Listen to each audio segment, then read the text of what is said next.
Quem faz a oração?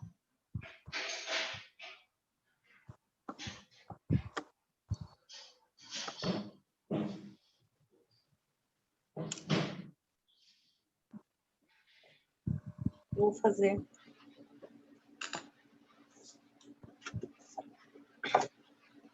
Que a paz esteja conosco,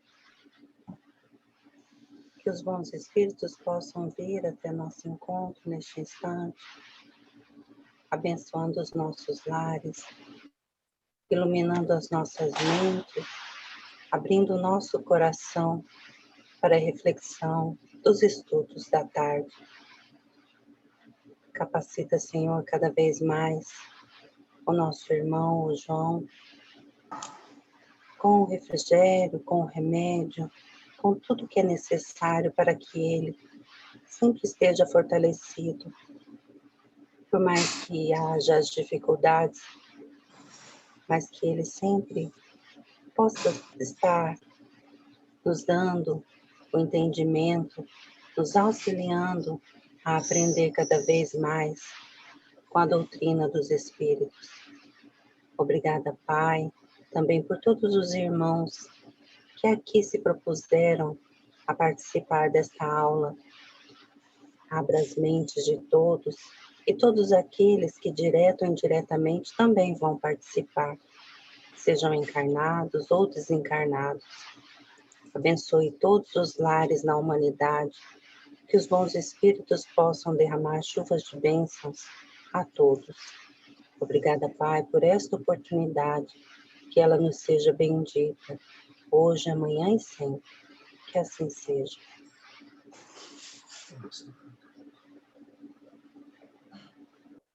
Beleza, vamos lá então, né, gente? Nós paramos aí no parágrafo que começa, enquanto nos entendíamos, certo? Certo. Todo Esse mundo mesmo. achou? Todo Sim. mundo achou? Achei. Todo mundo achou? Então vamos lá, né? A gente está estudando esse livro para que nós valoremos a nossa reencarnação. Para isso, o André Luiz está mostrando uma região com a qual nós nos vinculamos, uma região inferior com a qual nós nos vinculamos, que é uma região tal que é o inferno lá, mas tem uma colônia espiritual chamada Mansão Paz, que existe há 300 anos. O instrutor, o diretor dessa reunião se chama Druso, né? E dessa região inferior, quem entra nessa Mansão Paz, se todo mundo lembrar, é todo mundo? Não, não é todo mundo. São as pessoas que estão decididas a trabalhar pela sua própria regeneração, certo? Certo. Decidida, não pode ter dúvida se vai ou não trabalhar pela sua regeneração, né? Tem que estar decidido. O local, essa Mansão Paz, é uma cidadela. Então, parece uma cidade mesmo, daquelas medievais, no sentido de que tem proteção, tem segurança, eles usam armas de proteção, né? Tem um muro. E André Luiz foi estudar isso, sobre a lei de causa e efeito, para que a gente valore a reencarnação. E ele acrescenta o Druso, dizendo que a Terra, o que é a Terra? Dos diversos conceitos que tem sobre a Terra, conforme a profissão de cada um, o que nos vale agora, nós que somos espíritas, é que a Terra é um palco de serviço espiritual e que nós buscamos em milênios, ou seja, portanto, em várias reencarnações, a nossa purificação pouco a pouco, certo? Para um dia nós nos destinarmos à glória celeste. Então, fizemos um resumo bem sucinto aí do que a gente já estudou. Então, vamos em frente, beleza? Beleza. Enquanto nos entendíamos, conversando sobre esses assuntos, André Luiz, Hilário e Druso, reparávamos lá fora, através do material transparente de larga janela. Então, pensa bem, tem um local lá que parece uma daquelas janelas de um salão medieval, um vidro gigantesco lá, né? A convulsão da natureza. Aí, se vocês lembrarem, está tendo um redemoinho, como se fosse um furacão muito forte. Isso. E os espíritos estão ali no meio daquele furacão, né? Ventania ululante. Quer dizer, era uma ventania tão forte que fazia um uivo, fazia um barulho. A ventania fazia um grito. Querem que eu faça uma onomatopeia aqui para vocês identificarem o barulho ou não precisa? A Malu. Valeu, Malu. Obrigado. Então, né? Então tá nesse estado aí. Uma ventania que fazia um barulho, carreando consigo uma substância escura, semelhante à lama aeriforme. Enfim, uma poeira negra nessa região, certo? Uma poeira negra nessa região. Remoinhava, e não só remoinhava uma coisa fraquinha, remoinhava com violência. Então, é um furacão fortíssimo, é um Katrina da vida aí. Em torvelinho estranho, a maneira de treva encaixoeirada, né? E o André Luiz achou estranho o movimento desse redemoinho, porque não era só como parece o nosso, uma coisa ciclópica, né? Parecia também uma espécie de cachoeira. Beleza. E do corpo monstruoso, do turbilhão terrível, rostos humanos surdiam, né? Surdiam. Eu tive que procurar essa palavra. Significa apareciam, emergiam, né? Rostos humanos surgiam em esgares de horror, vociferando maldições e gemidos, beleza? Então, tentem imaginar a coisa. A coisa é grave, é grave. Acho que a gente, se fechar o olho, talvez consiga lembrar aí de algum acidente de carro pelo qual a gente já passou, mas aqui é muito mais grave. E o que eu quero que vocês tentem entender não é só o escrito, tenta perceber a emoção dessas pessoas, né? Cujos esgares, a face é de um horror tremendo. E ainda gritando um monte de palavrão, e alguns gemendo, né?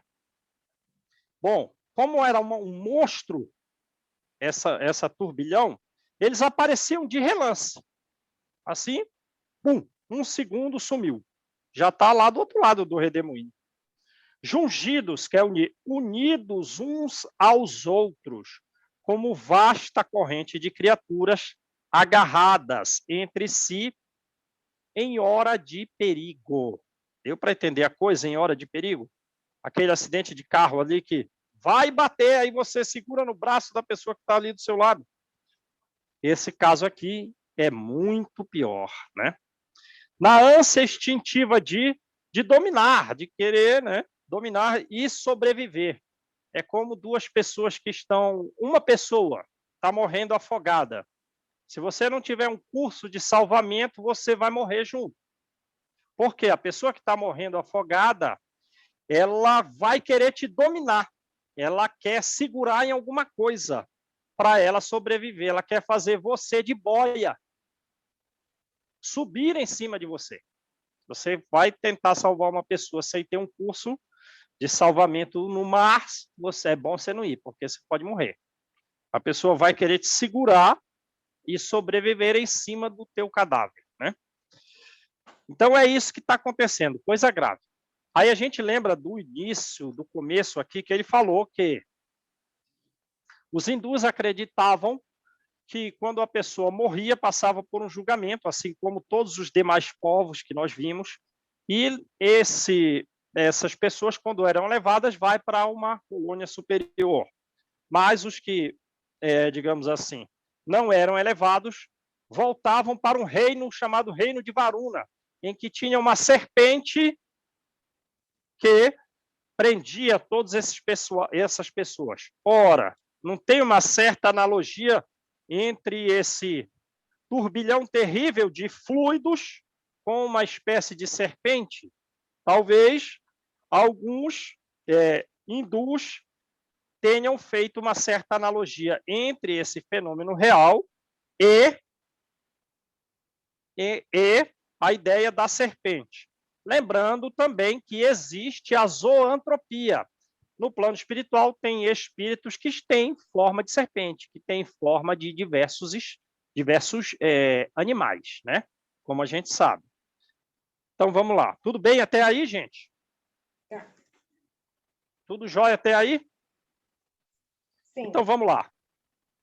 Druso, tanto quanto nós, contemplou o triste quadro com visível piedade a lhe marcar o semblante, né? Visível piedade a lhe marcar o semblante. Então, o que a gente vê? Que, digamos assim, talvez, numa situação tão grave quanto essa, tão grave, de um acidente, a alma humana ela tem a intenção de socorrer, tem a intenção de servir, né? Mas o que talvez nós não tenhamos, mesmo hoje, é o grau de amor e de piedade do Druso. Deu para vocês entenderem? Nós talvez tenhamos algum grau de indiferença comparado a Druso com relação ao sofrimento das pessoas, né? Mas a situação é tão grave que provavelmente ainda que a gente mantivesse um grau de piedade menor que o dele, a gente talvez ainda tivesse uma piedade significativa do sofrimento dessas pessoas aí. Então, vamos lá. Fixou-nos em silêncio, como a chamar-nos para a reflexão. Então, o Druso é o seguinte, ele tem um coração muito amoroso, ele está com uma imensa piedade dessas pessoas que estão nesse monstruoso turbilhão, nesse furacão lá fora. Mas ele não está fazendo nada para ajudar esse pessoal? Ele só olhou para André Luiz em silêncio e para Hilário, fixou Hilário também, para chamar a atenção deles. Vamos refletir, vamos meditar aqui, conversar sobre algum assunto, enquanto esse pessoal está num furacão. Né? Eu estou com pena dele, dá para ver nos meus olhos o tamanho da minha piedade visível no meu semblante, mas não vou fazer nada, não. Já viram? Já viram aí a coisa? O sentimento do Druso dizendo assim, vai, socorre. Mas por alguma razão, ele não está fazendo isso. Estão entendendo? Estão entendendo a coisa? Sim. Então, vamos lá. Parecia dizer-nos quanto lhe doía o trabalho naquela paragem de sofrimento, quando Hilário interrogou. Né? Então, ele está, né, demonstrando naturalmente que o trabalho ali era grave, que as pessoas, muitas das pessoas estavam em situação de uma profunda dor e dificuldade e que não era possível fazer nada.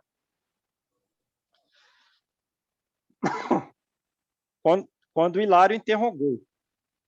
Aí o Hilário, né? Mas a gente vai ficar aqui refletindo? Por que não descerrar as portas aos que gritam lá fora?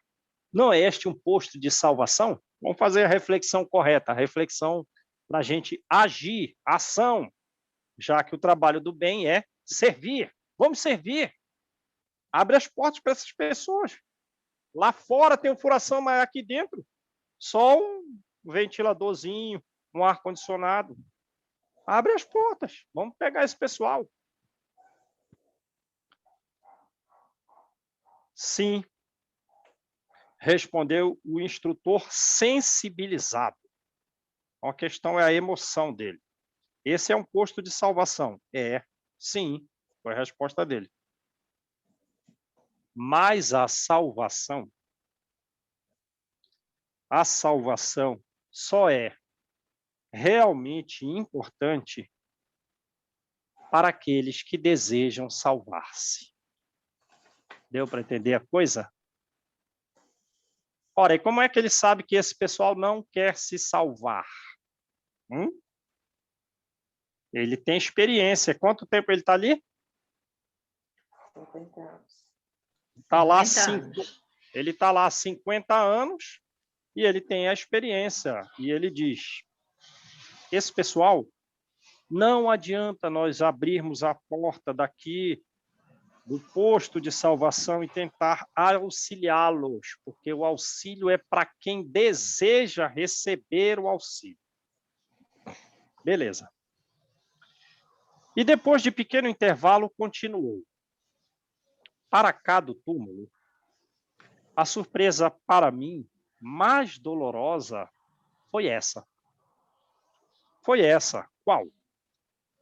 O encontro com feras humanas que habitavam o templo da carne com aparência de pessoas comuns. Beleza? Viram aí? Então, olha, a maior surpresa para mim foi a seguinte. Algumas pessoas que na Terra pareciam comuns, legais, na verdade, aqui se revelaram feras humanas. Ora, isso já serve para nós aí, né? Como um alerta que, mesmo aqui na Terra, de vez em quando, nós vamos encontrar alguém que é até bonitinho exteriormente, mas por dentro é uma fera. Então, vamos lá. Se acolhidas aqui, sem a necessária preparação, atacar-nos-iam de pronto, arrasando-nos o Instituto de Assistência Pacífica. Ora, então, se eu colocar 3, 4, 5 desses aqui dentro, ou basta um, ele vai aprontar tanto aqui que a Mansão Paz vai perder a razão de existir, não vai ter meios de existir. Deu para entender? A própria Mansão Paz inteira, o serviço completo, de druso de milhares de enfermeiros, de professores, de padioleiros, enfim, de todas as pessoas que trabalham numa colônia dessa com amplo serviço de atividade, o serviço de todo mundo vai acabar. Ora, mas ele falou o seguinte, eles têm que ter uma preparação para entrar aqui. Ora, então essa preparação tem que ser lá fora, para depois eles serem acolhidos. Como é essa preparação lá fora? Não sei, o livro não falou, mas vai revelar provavelmente à frente, né? Mas tem alguma atividade que eles fazem lá fora, que é a preparação. Depois de preparados, serão acolhidos. Mas sem a preparação, não vai dar. Não pode, porque aqui, se eu colocar esse pessoal para dentro, vai acabar a Mansão Paz. Beleza, gente? Beleza. Então, vamos lá. De vez em quando eu vou ficar passando aqui vendo todo mundo, hein? Apesar da explicação firme e serena, quer dizer, ele não tem dúvida nenhuma de que é isso que ele tem que fazer. O quê? Nada. Nesse momento do furacão lá fora, apesar do sentimento, o que é que ele tem que fazer? Nada. Ele tem decisão completa. Ele está firme. Mas, mesmo assim, está sereno. Quer dizer, não é o fim do mundo. Esses espíritos são imortais. Vão sofrer muito. Vão sofrer gravemente. Mas não há necessidade de eu me afligir. Né? Eu sei o que eu devo fazer. O quê? Nesse momento, nada. E essa razão me dá serenidade. Apesar do sentimento de piedade e da minha sensibilidade. Deu para entender o misto de sentimentos? A sabedoria comandando o coração. O coração está sensível, é piedoso, mas a cabeça é quem conduz. E a cabeça vai dar firmeza e serenidade ao coração que está sensibilizado com o sofrimento alheio e com um grau muito grande de piedade. Beleza. Então, vamos lá. Apesar da explicação firme e serena, concentrava-se do uso no painel exterior. Tal a compaixão a desenhar-se-lhe na face, né? Então, imagina Jesus, então, tentando cuidar da gente na terra, chamando a gente para trabalhar, mas e a gente não querendo ir. Muitas vezes Jesus não chorava? Chorava, mas esse choro dele revela algum desespero, uma angústia em comum? Não. É porque ele tem um sentimento grande de amor por nós, né? Mas a cabeça tem muita sabedoria a ponto de dar firmeza e serenidade na condução do mundo. Mas vejam quanto é respeitada a nossa vontade, o nosso livre-arbítrio, porque ninguém progride na força, né? Ninguém progride na força. Para haver progressão, tem que haver uma vontade interna desejosa de seguir em frente. Logo após, recompondo a expressão fisionômica, o instrutor aduziu. Então, ele melhorou. Ele estava com tal grau de compaixão, mas ele se retemperou ainda em função da sabedoria e da experiência, né? Somos hoje defrontados por grande tempestade magnética e muitos caminheiros das regiões inferiores são arrebatados pelo furacão como uma bigorna pesada que não se move. Certo? Não, como folhas secas. Como folha seca no vendaval. Então, pensa. Bateu um vento ali, pum, foi embora. Né? Como folha seca. Ora, hoje tem a tempestade, então tem dia que não tem, certo? A tempestade, ela é magnética, função aí das forças superiores desejando, digamos assim, dar uma limpeza nessa região inferior, certo?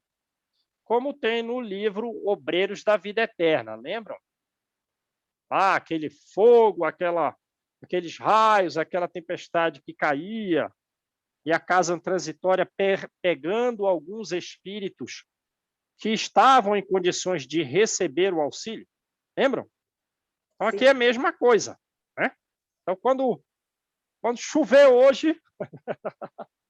Ó, vocês estão vendo que eu estou aqui em Nova York, né? Na ponte aqui do Brooklyn. Então, aqui não, aqui tá solzinho. Mas aí em Campo Grande vai chover. Aí, o que será essa chuva aí? Né? É só um efeito físico do planeta? Aí a gente lembra daquela mensagem no capítulo 5 do Evangelho. Como é que é o nome daquela senhora que era amiga de Vitor Hugo? Delfim de Girardin. Ela vai dizer, a tempestade limpa miasmas. Né? Então, o pensamento da humanidade está muito terrível, mesmo aqui na Terra. Todo mundo meio com raiva, exalando um pensamento ruim, que os espíritos inferiores se associam àquilo, mesmo dessas regiões inferiores, que faz o plano espiritual superior. Não, vamos mandar uma tempestade para aliviar isso aí. Beleza. Porque senão as doenças iam ser muito mais graves em nós. A Delfim de Girardin ainda acrescenta isso lá no Evangelho, né? Aí, beleza. E guardam consciência disso? Indagou Hilário perplexo. Raros. Quer dizer, imagina o seguinte, esse pessoal que está nessa região, eles estão... Como é que eu vou botar para vocês entenderem qual é esse grau de inconsciência deles? Imagina que vocês estão aí na casa de vocês, aí todo dia vocês acordam lá às 5 horas, 6 horas da manhã, 7 horas. Aí a primeira coisa que eu vou fazer é uma meditação. Vou ler agora aqui uma página de Emmanuel. Agora sim, vou trabalhar. No meio do trabalho, de vez em quando eu faço uma oração. Aí tem alguém em casa com alguma dificuldade, é uma oportunidade de serviço, vamos orar e botar as mãos na massa, contribuir com algum carinho. Aqui, pensa o seguinte, vamos fazer uma analogia. Você está num arrastão na praia de Copacabana, com 400 jovens praticando um arrastão. E aí? Vamos meditar aqui, entrar numa... E você vive isso, digamos, essa situação diariamente por 10 anos. Ou você vai para algum campo de guerra. Algum campo de guerra em que todo mundo fere todo mundo ali. Tem condição de manter uma consciência elevada? Ou o grau de sofrimento psicológico é tal que você, às vezes, perdeu a noção de tudo. Deu para entender Deu para entender o que ele está falando aqui? Sim. Então, coisa gravíssima todo dia. Aí uma outra analogia, lembra do capítulo 1 do livro Nosso Lar? O André Luiz, fugindo de feras, bebendo água da lama, comendo uma frutinha no arbusto ou no outro. De vez em quando vem uma manada de monstros. Ele quer dormir e não consegue. Lembram disso? Roupa esfarrapada. Ele está numa selva de agressividades. Então, não dá para manter um nível de consciência. Mas alguns conseguem. Né? As criaturas que se mantêm assim, desabridas depois do túmulo, são aquelas que não se acomodam ao refúgio moral de qualquer princípio nobre. Né? Então, vamos aqui, neste momento, fazer alguma oração. Não dá. Vamos manter algum princípio nobre de nós nos auxiliarmos uns aos outros nesse local aqui? Não dá. Vamos dar as mãos aqui, como fazem diversas religiões, para a gente fazer uma oração e montar pelo menos um grupo social que possa se ajudar. Não dá. O refúgio moral é dentro da mansão, onde há o que fazer, onde as pessoas se respeitam. Deu para entender como está lá fora? Lá fora é um campo de guerra, coisa gravíssima, com espíritos de aspecto monstruosos vindo na sua direção. Você tenta fugir, às vezes você não consegue. Esquece consciência, esquece meditação. Nesse lugar aqui não dá. Aqui você vai ranger os dentes, como diz Jesus. Sabe aquilo? De ranger os dentes? É que você está num grau tão desesperador da psicologia que você não tem o que fazer a não ser o bruxismo. Trazem o íntimo turbilhonado. O íntimo é turbilhonado. O íntimo é tenebroso. Qual a tormenta? Qual a própria tormenta externa? O interior está com todos os transtornos psicológicos no máximo grau. O interior é tão turbilhonado e tão tenebroso quanto a própria tormenta do lado de fora. Beleza? Em razão do quê? Dos pensamentos desgovernados, dos pensamentos cruéis de que se nutrem. Né? Beleza? A raiva aqui é majorada. Há uma necessidade de um determinado comportamento cruel e de desgoverno, porque não tem sociedade do lado de fora. Para você sobreviver, de alguma forma você vai ter que agir com crueldade. De alguma forma você vai ter que estar desgovernado. Senão você nem vai conseguir ter o mínimo de vida ali. Então, coisa... Deu para dar uma entendida como que é grave a situação desse pessoal aí? Sim. Então, lá. Odeiam, aniquilam, mordem e ferem. Então, olha o estado psicológico das pessoas, porque elas estão mordendo-se umas às outras, ferindo-se umas às outras. É um campo de guerra gravíssimo. Eles estão se aniquilando. Eles se odeiam gravemente. E digamos assim, o que existe ali, que tem que existir ali para que haja algum grau de sobrevivência. Senão você está frito. Olha que coisa. Volta a um estado de selvageria tal que está numa vida pior que o gato da Rosângela ali, ó. É um gato que o instinto animal mas ele está de boa. Ele está na janela, só curtindo, olhando a paisagem. Agora imagina, põe um gato, 5 gatos, 4 cachorros, todos bravos dentro de um quarto. É isso que está acontecendo nessa região aqui. O gato não vai ficar paradinho assim. Entenderam como está aqui? Então, vamos lá. Acho que deu para entender bem como está aqui, né? Alojá-los de imediato nos santuários de socorro aqui estabelecido seria o mesmo que asilar tigres. E ainda, tigres desarvorados. Né? Pior que o gato da Rosângela.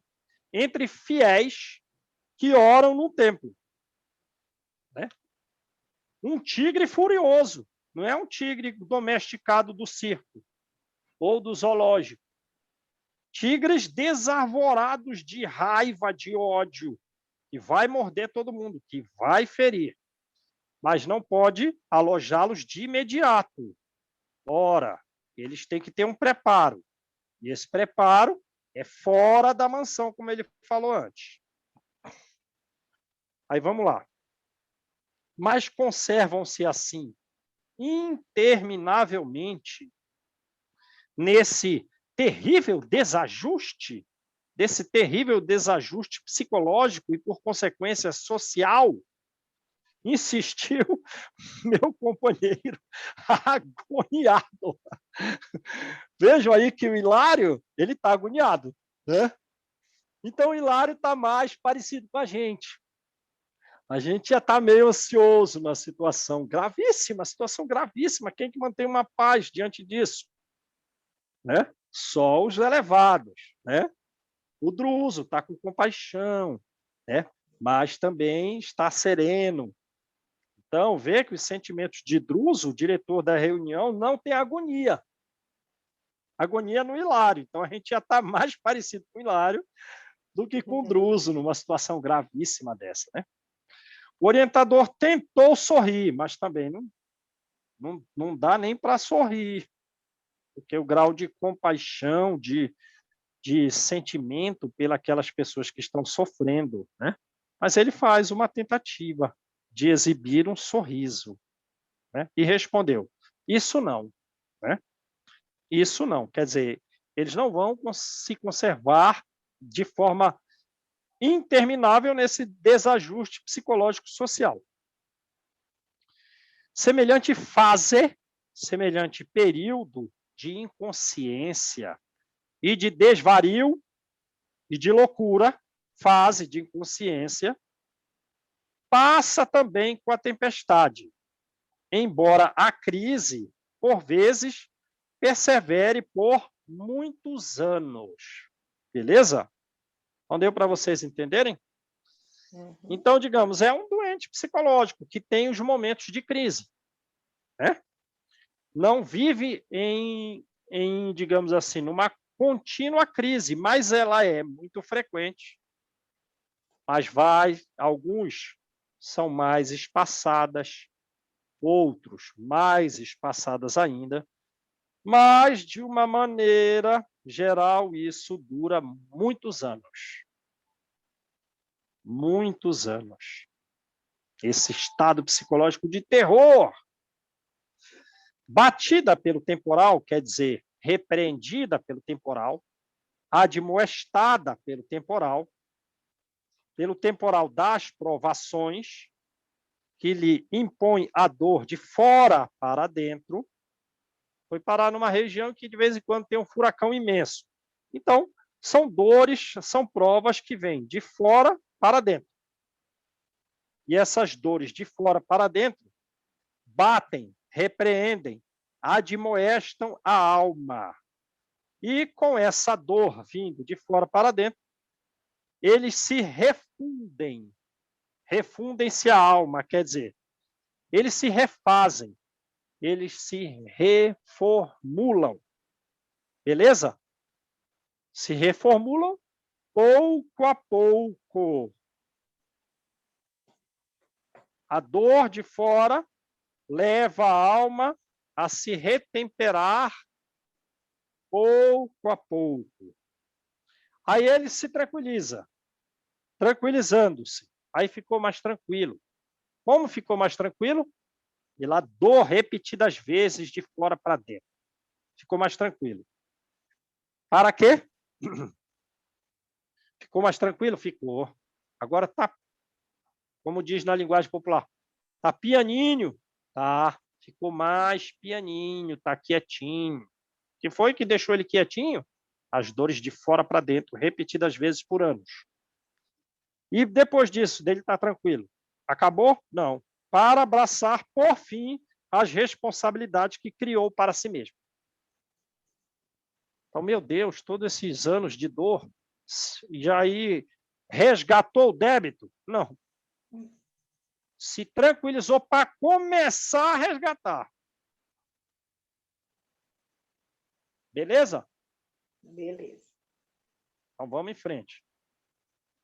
Para começar... Opa! Para começar o resgate. Só para começar.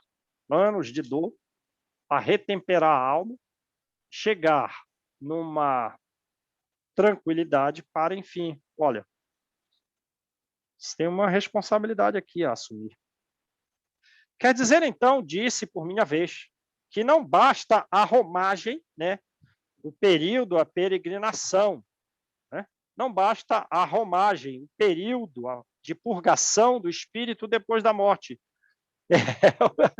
É o que a gente falou. André Luiz, pela primeira vez ele falou aí, né? O Hilário que estava falando mais aí, né?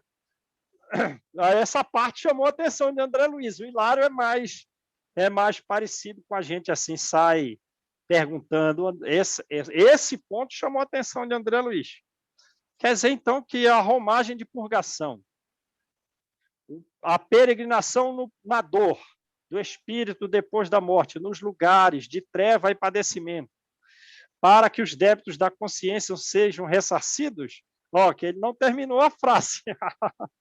Tem uma reticência, então ele não concluiu a frase.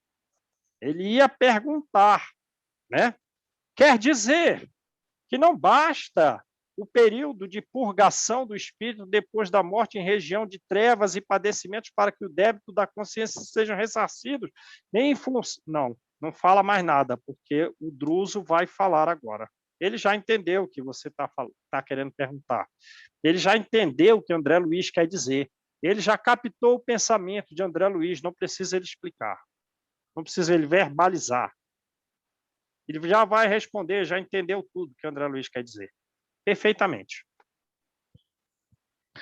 Perfeitamente aclarou o amigo, atalhando-me a consideração reticenciosa, quer dizer, cortando a minha pergunta, que a gente vê que ele cortou a pergunta, que André Luiz não terminou de fazer, por causa da reticência, na frase de André Luiz. Atalhou a minha consideração. Perfeitamente. O desespero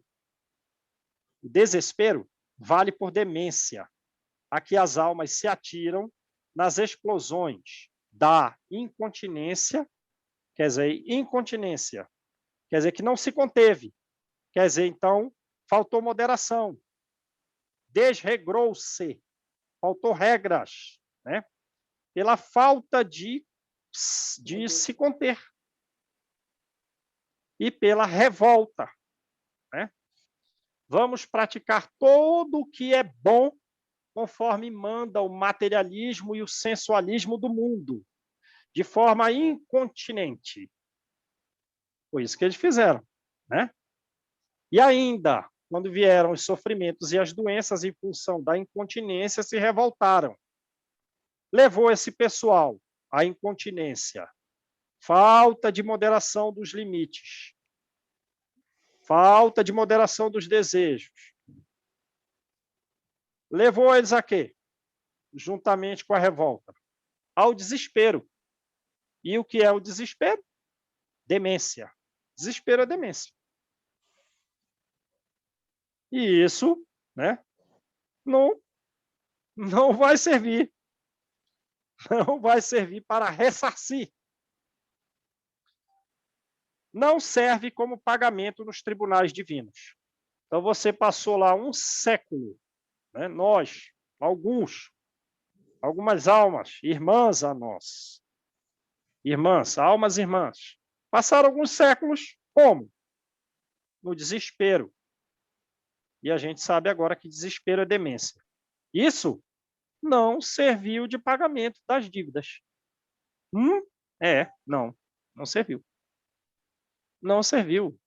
Você vai ter que chegar, o parágrafo anterior, você vai sofrer dores de fora para dentro durante todo esse período para você chegar em alguma tranquilidade e daí da tranquilidade você assumir a responsabilidade e pagar a dívida. Unimos esses dois parágrafos aí, beleza?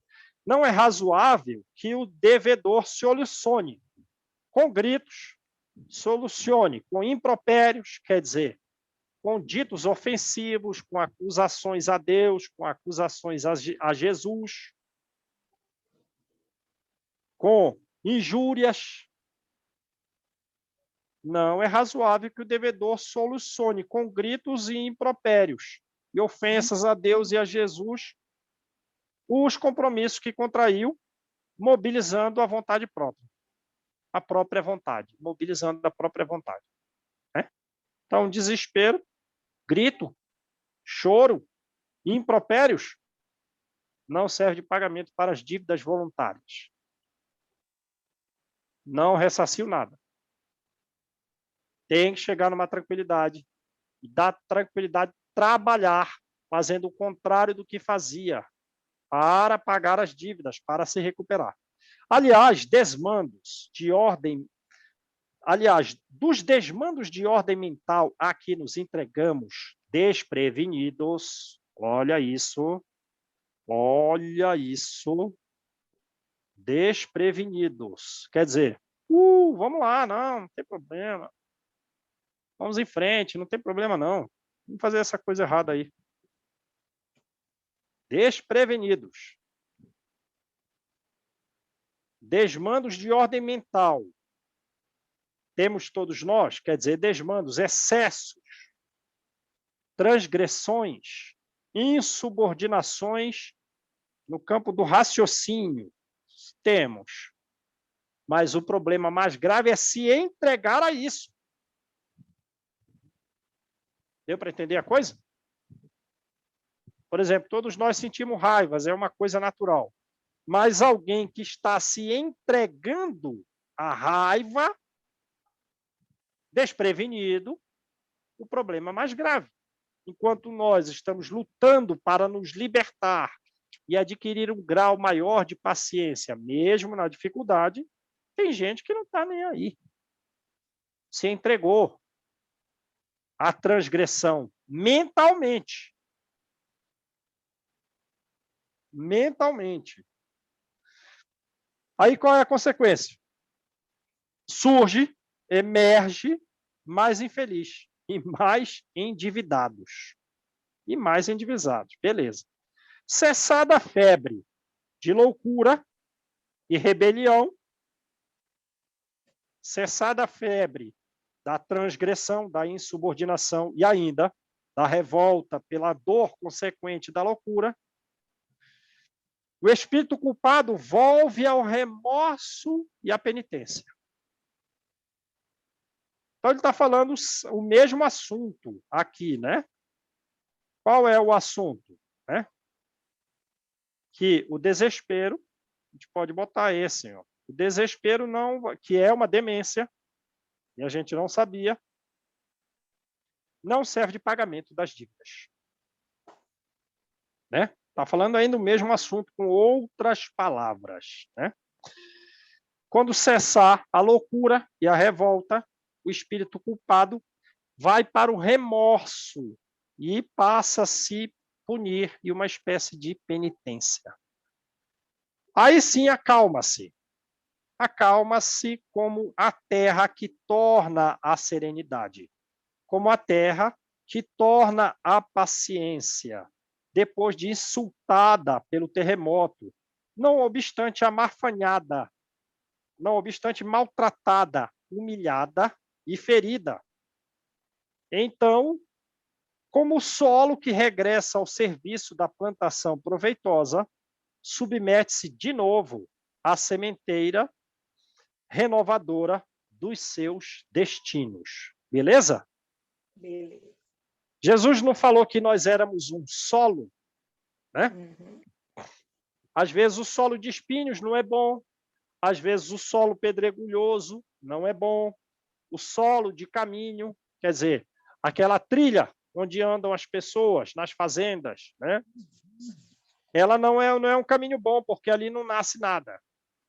O de pedra e de espinhos, às vezes até nasce alguma coisa, mas dura pouco. O bom é o solo fértil. O bom é o solo fértil, que dá,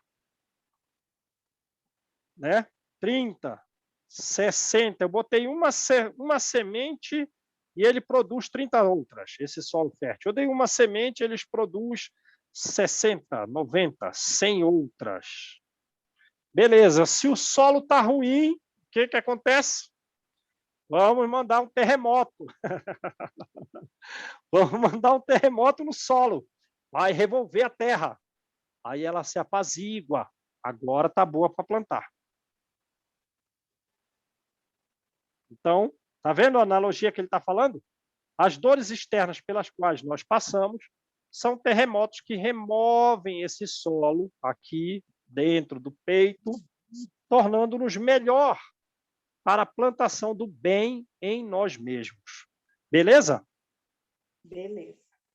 Então vamos lá, vamos em frente.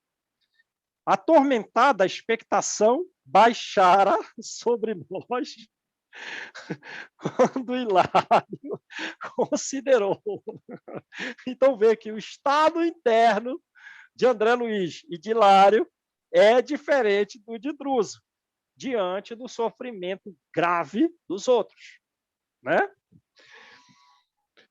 Eles estão atormentados com uma expectativa ansiosa, uma angústia, mas o Druso não.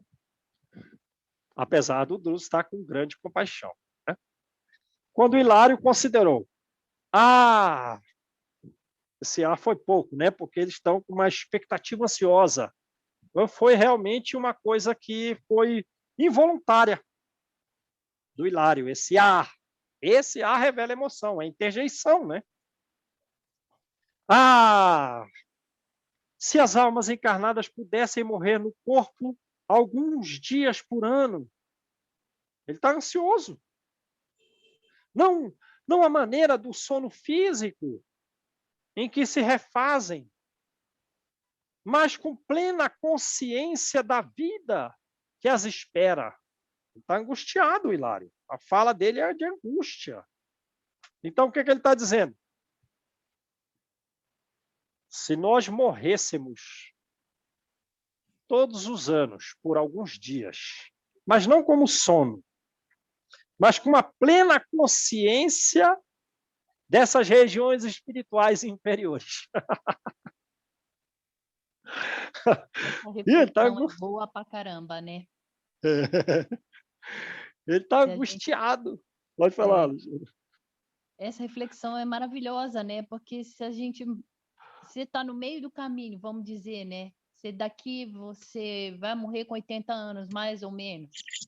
Se lá pelo ano 40 aí, você tivesse essa noção que o Hilário acabou de falar, você mudaria a rota. Essa é a ideia dele. Essa é a ideia. Não é? Essa é a ideia dele. É. Por Aí exemplo, você- os sensualistas aí iam parar e falar assim, meu Deus, para onde que eu vou? E muitos outros Aham, problemas, né? aham. Verdade. Agora, a gente vai refletir mais a fundo sobre isso, né? Vamos refletir mais a fundo sobre isso, porque isso não acontece. Isso acontece? Não. Não. Ora, Hilário, você está querendo ensinar Deus a como cuidar das almas humanas? Olha, Deus, vou te dar uma sugestão. Hã? Deus, eu vou te dar uma sugestão aqui que não passou pela sua cabeça. Você faz as pessoas morrerem alguns dias por ano, não à semelhança do sono, mas com plena consciência da dificuldade que as esperam, viu, Deus? Porque Deus não faz isso. Então, né, essa sugestão do Hilário não é tão boa. Não é tão boa. Por quê? Vai sugerir uma melhor conduta para o caminho das almas humanas do que acontece na realidade do mundo? É isso, Hilário? Se Deus não está fazendo isso que você está falando, é porque não é bom. Para começar, é porque não é bom. Agora sim, né? Mas por que não é bom? A gente tem que refletir bastante. Não é assim, né? Não é assim. Então vamos lá. Ó, sim, ajuntou o orientador. Isso realmente modificaria a face do mundo. Moral. Né? Isso modificaria a face do mundo. Se a gente, digamos assim, retirar o ruim que vai acontecer dessa sua ideia. Hã? Vamos conversar mais sobre isso, porque se Deus não faz, é porque não é bom. Entretanto, olha lá, já colocou uma conjunção adversativa, uma conjunção contrária. Entretanto, a existência humana, por mais longa, é simples aprendizado em que, então, ela é um período curto, a existência humana, em que o espírito reclama, em que o espírito exige, reclama, exige, benéficas restrições para restaurar o caminho. Então, primeiro ponto, ele não vai explicar tudo aqui, mas ele está dizendo, o Druso, quando a gente reencarna, há uma necessidade, há uma exigência de que haja uma restrição de informações, e essa restrição de informações é benéfica. Portanto, a libertação das informações é maléfica quando estamos reencarnados. Vamos lá, continua com ele. João, com Sim. a descrição do André Luiz desses lugares tenebrosos e sofridos, das almas que estão lá em penitência, já é um alerta para nós, né? Mas a gente ia... como nós também temos que ter cuidado com a nossa existência. Sim. Por que não acontece isso na realidade? Aí, então, vamos já abrir, como já digamos assim, já falamos aí das questões, é o seguinte, vai para a questão 392 dos Livros dos Espíritos. O que acontece?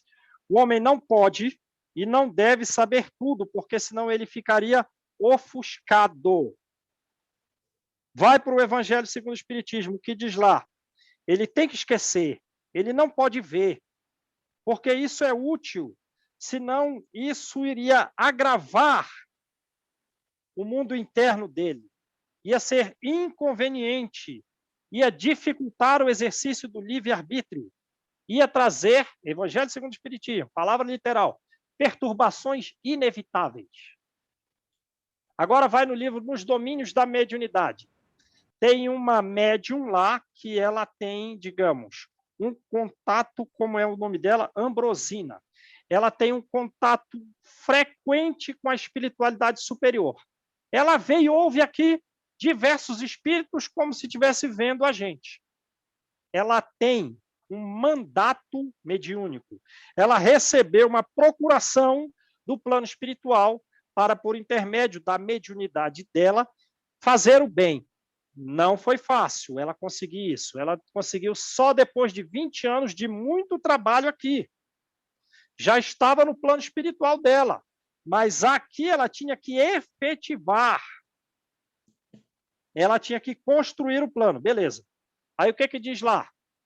Ela não pode ver tudo, porque senão ela ia estar completamente desequilibrada. Ela só vê aquilo, só recebe a comunicação de um espírito ou de outro, daquele e daquele outro, em função do que o diretor da mediunidade espiritual dela permite que ela veja. Porque senão ela ia estar totalmente desequilibrada. E um exemplo claro do livro é da Terra. Ela está lá numa reunião mediúnica, digamos, ela, por ela ter trabalhado arduamente no bem, se tornou uma pessoa, digamos, referência na cidade dela. Então, a cidade dela e outras pessoas de outras cidades a procuravam. Então, o centro espírita que ela frequentava ficava cheio, porque ela psicografava mensagem um monte de pessoas desaparecidas, desencarnadas, para os parentes, revelava os problemas, dava solução para as pessoas presentes, para as pessoas ausentes. Muitos espíritos entravam, não, digamos assim, na mediunidade dela, mas no intercâmbio mediúnico do diretor espiritual da mediunidade dela, um espírito mais elevado, os espíritos comunicantes que já eram elevados, e entravam na associação dela com o diretor espiritual da mediunidade dela, a ponto de que ele, o maior, o mais elevado, que cuidava da mediunidade dela, ele auxiliava os próprios espíritos que já eram elevados ao que eles iam comunicar por intermédio de Ambrosina. Vê como é a coisa. Aí o que aconteceu? Chegaram duas pessoas que haviam matado um homem. Chegaram dois assassinos que, em conjunto, em conluio, mataram um terceiro lá. E a Ambrosina, pela mediunidade dela, ela captava o pensamento desses assassinos, a ponto dela ver o semblante e o sofrimento. Você vê o sofrimento? Né? Se eu fizer uma cara de dor aqui, você vê. Ela via o semblante e o sofrimento da pessoa que morreu, da pessoa que foi assassinada. E aquilo deixou ela desequilibrada. E olha que isso foi permitido. Aí depois que ela meio que se desequilibrou um pouco, aí vem o espírito e se comunicou por ela, não. Os nossos irmãos que cometem os maiores excessos são dignos dos maiores remédios, dos mais profundos amigos. Mantenha o seu equilíbrio, mantenha a compaixão para aqueles que mais necessitam do auxílio divino. Aí ela melhorou, mas foi permitido que ela sentisse isso. Agora imagina você ter o campo mediúnico imensamente aberto e você vê 5.000 espíritos como diabretes, mais 3.000 cobras, você desequilibra. Então, por Kardec, no Livro dos Espíritos, questão 392, e também no Evangelho, por isso é a mesma razão pela qual a gente tem que esquecer o passado, porque senão a gente já está desequilibrado. Sim, João, eu não quero ver. Eu não quero ver. Só, eu disse assim que essas leituras são alerta para nós. Sim, são. Para o nosso comportamento. Que devemos sempre trilhar o caminho, como você disse aí, de terra produtiva. Sim. Produtiva para o bem. Entendeu? Entendi, porque com certeza. Se a gente sair dessa trilha do caminho do bem, a gente já mais ou menos a gente sabe o que nos espera. Agora lembram assim, vamos colocar alguma gradação na coisa. Vamos colocar alguma gradação? Vamos. Qual gradação você vai colocar, João? Vou colocar a seguinte gradação. Isso que o Hilário está sugerindo, pontualmente é realizado. Falem os médios aí. Falemos nós, os médios, todos nós somos. Se não tivermos contato outro com o espírito inferior, em que a gente tenha visto ou tenha ouvido, e, digamos, esse contato ou essa audição, opa, nos botou de volta no caminho correto, sim ou não? Uhum. Mas foi sempre uma coisa ligeira, né? Uma passagem, um sonho, em que a recordação não é muito nítida, para não gravar a psicologia nossa e não, digamos assim, nos perturbar. Beleza? Entenderam?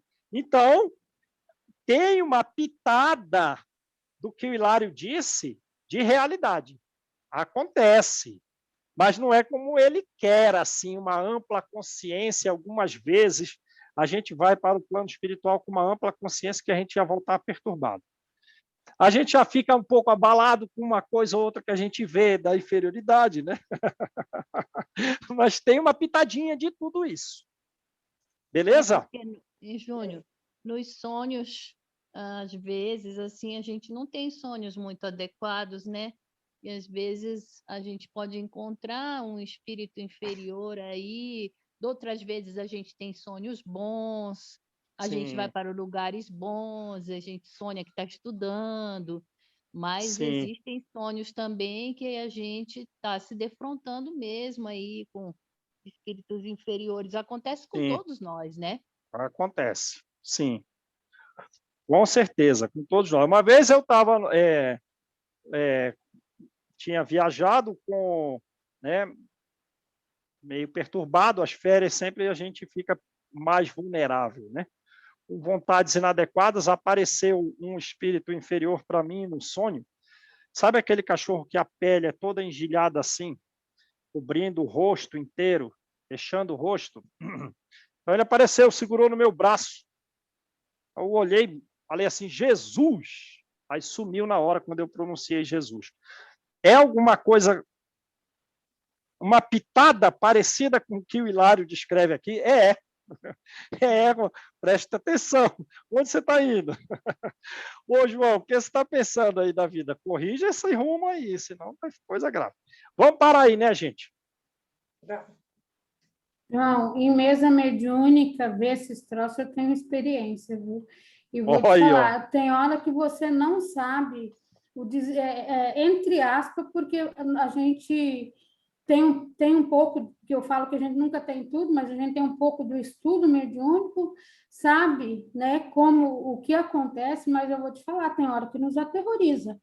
A gente volta, assim, em condição de falar assim, meu Deus do céu, e até você se reorganizar, né, e refletir, porque essa eu acho que é a proposta maior, é você refletir e ter a caridade, né, e não o julgamento.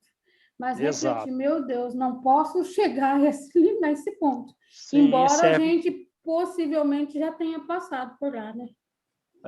Serve de ensino, com certeza. Serve de ensino para nós, né? Agora, num serviço mediúnico, digamos, do melhor médium e do melhor. Quem é o melhor médium, João? é aquele que dá mais comunicação? Não. É aquele que tem o melhor comportamento moral, é aquele que estuda bastante e busca praticar o bem. O melhor médium é no sentido moral. Desse médium, num trabalho mediúnico, ele está em condição de fazer os trabalhos mais difíceis.